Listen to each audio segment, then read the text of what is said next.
Me incomoda ver, porque precisa tanto ficar de beijo e abraço o tempo É minha mãe, é minha mãe. É sua mãe, não é sua namorada. Eu sou sua esposa. Nem comigo você é do jeito que você fica com ela. Agora com ela alisando o tempo todo. Sabe, eu me sinto totalmente excluída. Você me deixa de canto.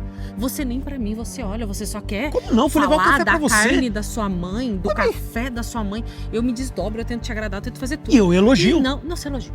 Você sabe falar assim, ó, você tem que aprender com a minha mãe isso, tem que aprender isso aqui. Não, Agora, você tá sendo injusta agora comigo. eu tô aqui, eu vim aqui pra casa da sua mãe. Você, primeiro que você passa aqui quase todo dia depois do serviço. E o que você tem? tem que dar um beijo na sua mãe. E o que tem? Isso já me Eu incomoda. tenho que honrar minha mãe. Agora, eu venho aqui, começa com esse papo já. A gente mal chegou, já combinaram de passar o dia inteiro. Pelo amor de Deus, Almoçar. eu preciso, sabe do quê? Do meu marido. Antes de ser filho, você também é marido. Eu também tô aqui, mas não, você só quer a sua mãe. E a sua mãe fica te alisando. Pra que ela passa tanta mão em você? Isso me irrita. Nossa,